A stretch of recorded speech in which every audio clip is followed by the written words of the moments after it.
Tennessee, Tennessee, Tennessee, Tennessee.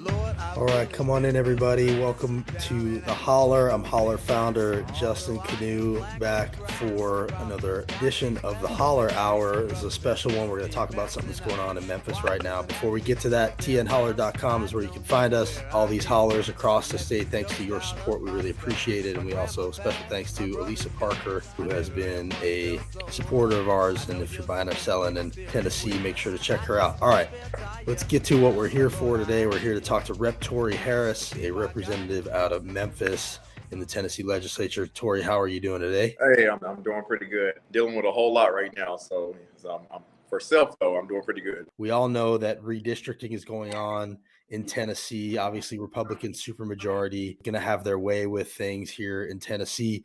What is going on with redistricting? And tell us about that tweet that you put out and how that came to pass. We are in the middle of redistricting, obviously, but for those who don't know, obviously every 10 years we go through this process. For those who are brand new like myself, I'm still a freshman legislator learning this process every single day. But I did receive information from our general counsel from the state that Friday we will see the maps. Very likely we will lose District 90 as for representation for District 90, a voice for District 90. They've drawn me out. I'm dead center in the middle of Memphis. And so they've drawn it to where it draws around where I stay, Klain and Madison, I believe that's the street. So it's one street over, basically, just drawn around where I stay at, pushing a good portion of District 90, the current District 90, into District 91. They will eliminate District 90. Currently have 14 districts in Shelby County. 9 of those are minority majority districts. Constitutionally, you have to have them, not eliminating any of those districts,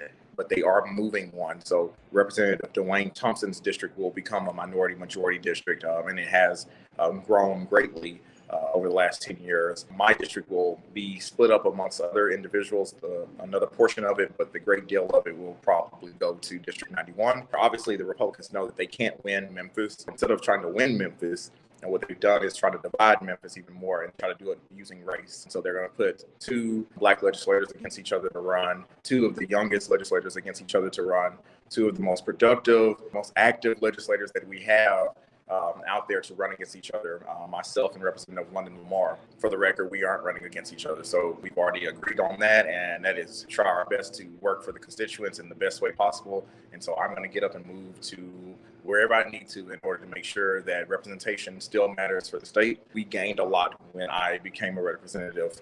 District 90 had not had a voice for a long time. Let me just give some context here. First of all, you beat Representative John DeBerry, who had been kicked out of the Democratic caucus. So he was forced to run as an independent, and he was a longtime representative voting a lot of ways against the Democratic Party. They decided he was no longer a Democrat, and you then beat him. So there's that context. And then also there's context where you are the first gay black representative. You're a historic legislator that they are now writing out of your district. They're drawing you out of your district intentionally. So do you feel like the context around DeBerry and the context around you being an out gay representative plays into this at all? And black and young, all of that plays a part in the decisions that they have been deciding to make. When it comes to redistricting, I really do hate that. Representation really does matter. There's been a lot of things, and a lot of issues, a lot of topics, a lot of legislation that has come up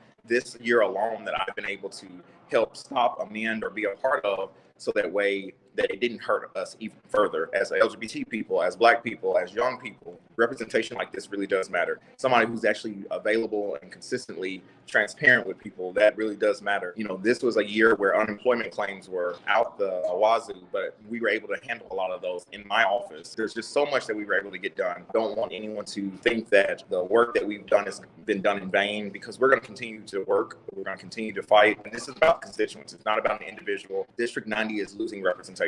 People are used to saying, oh, I live in District 90. Those people are going to be like, oh, wait, I don't remember what district I am. I can't think of who my representative is. It is my honest hope that not one Democrat will vote for this map, and that we'll all fight to make sure that representation does get placed in District 90. How did this happen? Do you have any sense of like whose decision this was and who made this decision? Honestly, I can't say, because I was left out of this process. I can only speak for self. I was completely left out of this entire process. There may have been one or two who knew. I can't say who knew or who decided, but it was not a transparent process. The only way we found out is from our general counsel. You're talking about you in London? Me in London, we did not know about this at all. They did not tell us, hey, we're considering taking your districts out. There was a map that was floating around that someone had made saying that they thought they wanted to get rid of London's district, but that was not a map created by the legislature. It's not her being kicked out. It's my district being kicked out. The Republicans are being very strategic while they have control. Even if it can't be getting rid of a Democratic seat, they'll get rid of a Democratic area. I just know I will be running because representation will stay in the state. And do you think the context of you having beaten DeBerry has anything to do with any of this? Oh yeah, for sure. What people see from the outside